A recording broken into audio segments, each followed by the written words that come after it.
Hello नमस्कार दोस्तों, स्वागत है आप सभी का आपके अपने प्रभात द्वारा स्टडी अप पर। तो आज की क्लास में हम सीखने वाले हैं हेनरी का नियम, जो कि क्लास 12 केमिस्ट्री का बहुत ही इंपॉर्टेंट टॉपिक है। ठीक है, तो हेनरी का नियम आज फुल डिटेल में सीखेंगे, बहुत ही इंपॉर्टेंट टॉपिक है और पूरी थ्योरी के साथ सीखेंगे। तो बिल्कुल आपको बिल्कुल भी मिस नहीं करना है आज की इस क्लास को।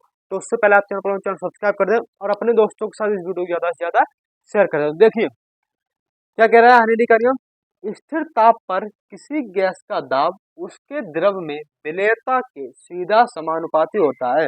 इसके कहने का मतलब ये है कि जो गैस है वो द्रव में जो गैस है वो द्रव में इतनी प्रेशर से घोली जाए, यानी जो कोई पानी का गिलास है, ठीक है, वो द्रव में इतने प्रेशर से घोला जाए, इतने प्रेशर से भेजी जाए कि इसमें गैस घुल जाए।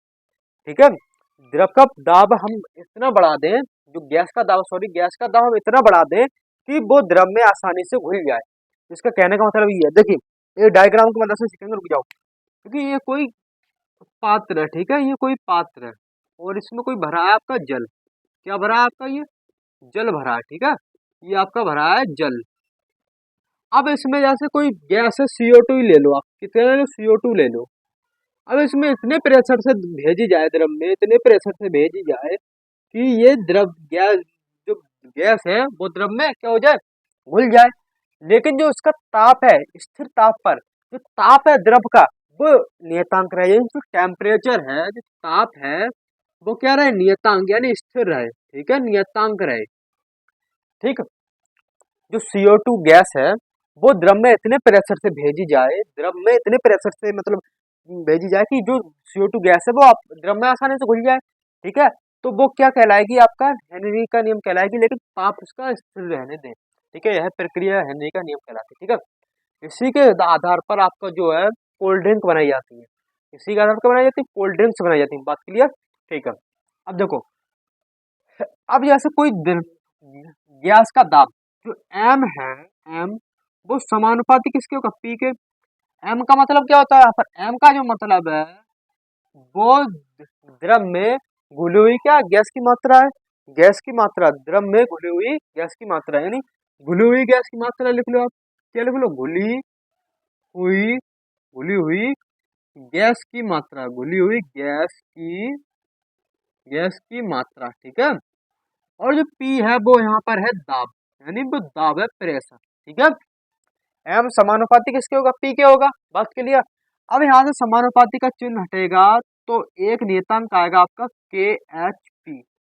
KH जो नियतांक है, जो KH है वो आपका है हेनरी नियतांक। क्या है? हेनरी नियतांक, हेनरी नियतांक, हेनरी नियतांक। ठीक है, हेनरी नियतांक, ये आपका क्या रहा, ये आपका हेनरी का नियम रहा। लो, एम बराबर KHP। यहाँ पर आपका KH जो है वो हेनरी या नियतांक है, जो आपके हेनरी साहब देकर गए थे। ठीक है, एक बार और समझ लो, फिर आपके अनुप्रयोग और सीमाएं कराऊंगा मैं इसकी। कोई गैस है, उसको द्रव में इतने प्रेशर से घोला, मतलब भेजा जाए कि वो गैस द्रव में घुल जाए, चुटकी में घुल जाए। तो और ताप उसका स्थिर रहने दें, जल का जो ताप है वो स्थिर रहने दें। टेम्परेचर T मतलब टेम्परेचर उसका नियतांक रहने दें, यानी स्थिर रहने दें, बढ़ाएं ही ना और ना कम करें ना बढ़ाएं। ठीक है, जो है वो ही रहने दें। और गैस को क्या हो, वो प्रेशर से भेजा जाए, तो वो क्या गैस क्या होगी, वो द्रव में आसानी से घुल जाएगी। ठीक है, आपने देखा होगा कोल्ड ड्रिंक्स में भी गैस घुली हुई होती है, तभी आपका पेट का हजमा हो पाता है। ठीक है, सही से। अब देखो, अब हेडिंग डालो, हेनरी के नियम की सीमाएं। हेडिंग क्या लगाएंगे आप, देखिए हेनरी के नियम की सीमाएं। हेनरी हेनरी के नियम, हेनरी के नियम की सीमाएं, हेनरी के नियम की सीमाएं। तो पहला क्या इसका वो होगा, यह नियम तनु विलयनों पर लागू होता है। नंबर 1 लिखोगे आप, यह नियम, यह नियम, यह नियम तनु विलयनों पर लागू होता है। यह नियम तनु विलयनों, यह नियम तनु विलयनों पर लागू होता है। यह नियम तनु विलयनों पर लागू होता है। ठीक है, दूसरा पॉइंट क्या है, उच्च ताप तथा निम्न दाब पर कार्य करता है। यह उच्च ताप, यह उच्च ताप नहीं, उच्च ताप कैसे हो जाएगा? यह उच्च उच्च दाब तथा निम्न ताप पर कार्य करता है, ऐसा ये होना चाहिए, ठीक है। यह उच्च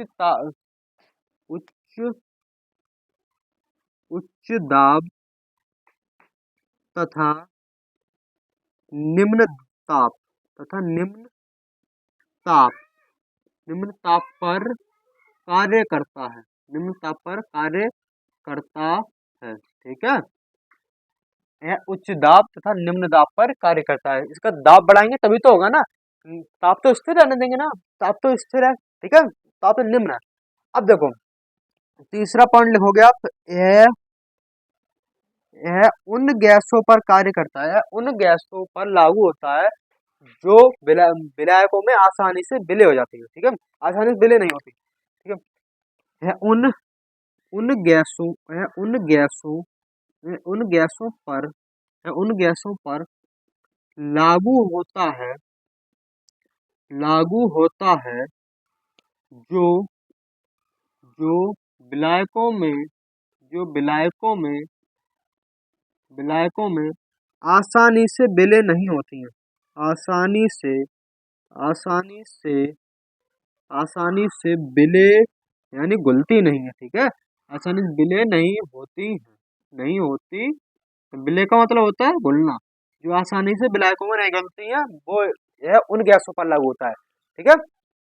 अब डालना हेनरी के नियम के अनुप्रयोग, यानी अनुप्रयोग, ठीक है, अनुप्रयोगी डाल लो, ठीक है, अनुप्रयोग, सही है, डालो, लिखो।